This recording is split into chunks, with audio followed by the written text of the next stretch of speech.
Bonjour, c'est l'hiver, vous l'avez remarqué, et l'hiver il fait froid. Et les apprentis crudivores des fois se mettent à lorgner sur les soupes du voisin. Alors, froid, soupe, chaud, est-ce qu'il y a crudivorisme? Est-ce qu'il y a tant d'antinomie que ça? Eh bien, je vais vous proposer aujourd'hui, je ne suis pas le seul, il y a eu d'autres propositions en vidéo, mais je vais amener ma petite contribution à la soupe chaude de l'hiver.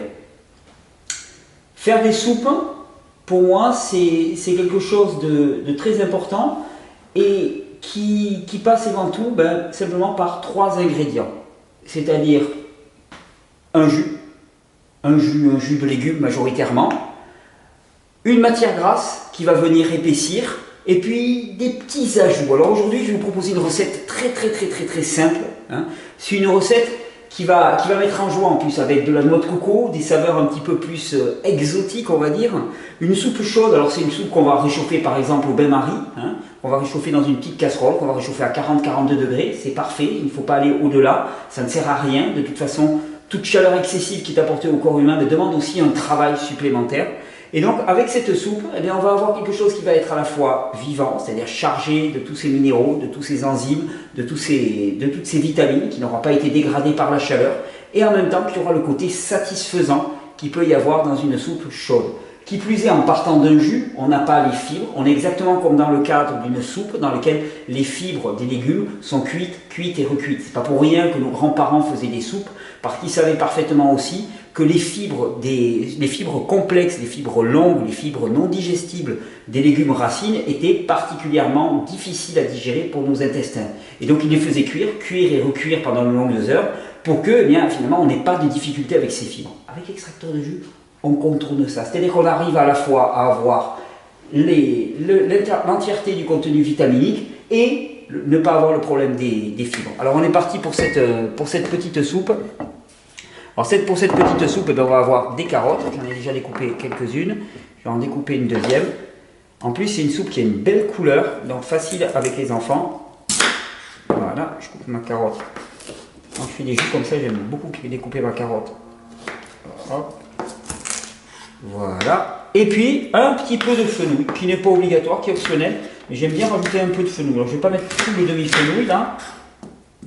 Voilà, comme ça, je pense que ça va largement suffire pour faire ce jus. Là, des ingrédients très simples. On est parti pour faire le jus.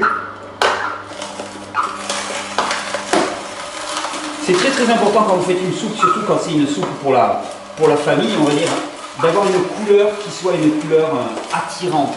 Alors, couleur attirante, l'orange par excellence, surtout en plein hiver, c'est une couleur chaude. Si vous commencez à sortir une couleur cacadois, marron, voire noir pour votre soupe, il risque d'y avoir des défections autour de la table familiale. Par contre, vous arrivez déjà avec quelque chose qui est de couleur orange, qui plus est, qui est chaud, qui sent la noix de coco. Vous pouvez mettre, là, je n'ai pas prévu cette option-là, mais on peut mettre quelques épices dedans. Là, tout de suite, vous allez voir que vous allez avoir beaucoup plus de succès. Alors, on passe tout ça, en faisant bien attention à alterner, toujours pareil.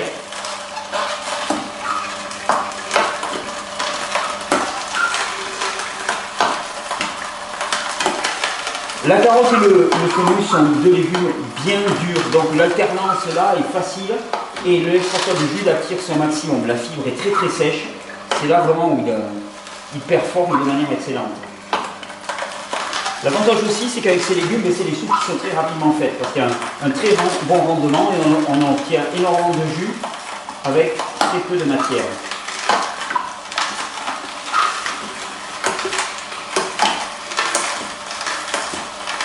Voilà.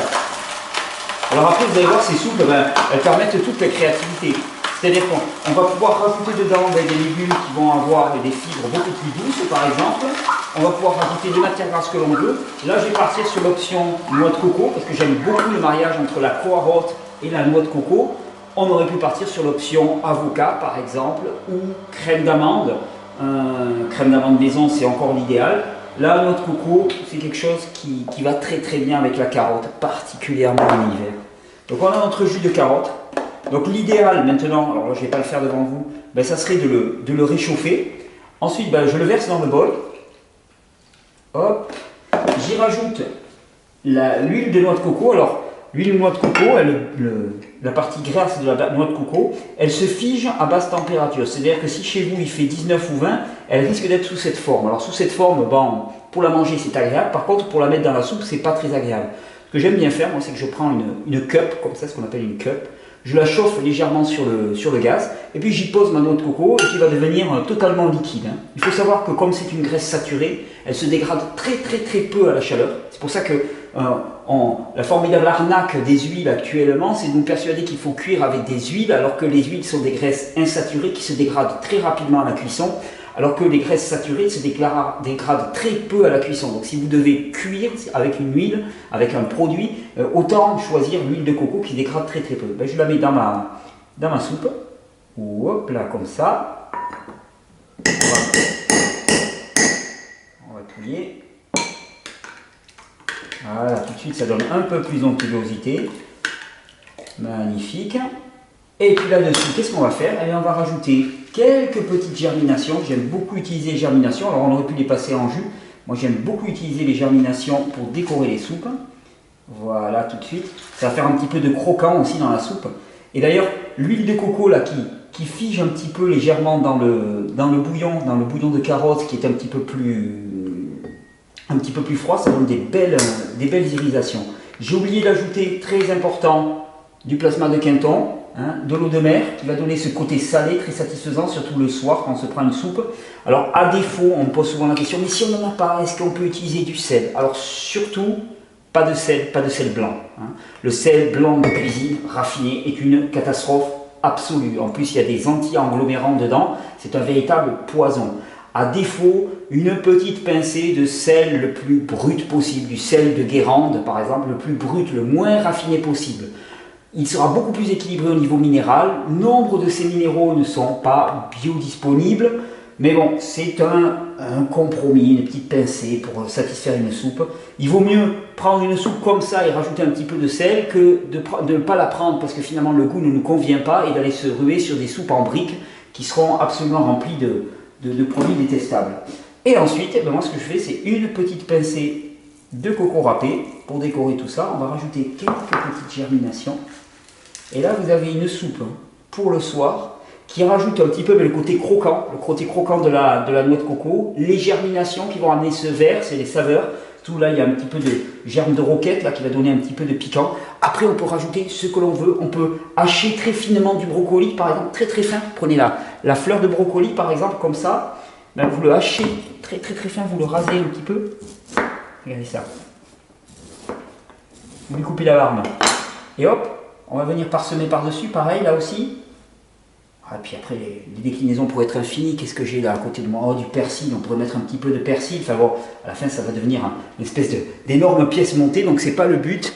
Et là, voilà une proposition de soupe pour l'hiver. Ça, légèrement chaud, le soir, mais qu'est-ce que ça vous apporte? Ça vous apporte des sucres, les sucres qui se trouvent dans la carotte, des vitamines, toutes les vitamines, la vitamine A en particulier, le bêta-carotène qui est essentiel particulièrement en hiver pour maintenir la bonne santé de la peau. Ça va vous apporter aussi des acides gras essentiels qu'on va trouver dans la noix de coco, en particulier un acide gras qu'on appelle l'acide laurique, qui ne se retrouve que dans la noix de coco et dans le lait maternel, de l'acide caprylique aussi, qui sont à la fois nourriciers pour le corps, qui sont antifongiques, qui nettoient tout le corps, qui calment l'inflammation de la serre intestinale, les verdures, les germinations chargées de vie, chargées d'enzymes, un paquet de vie littéralement. Et là, d'un seul coup, vous avez quelque chose qui, dans un simple bol, vous assure une vraie nutrition profonde. Parce que nous sommes en pléthore de macronutriments, lipides, glucides, protéines, ça on en a, puis on les stocke sous forme de bouée,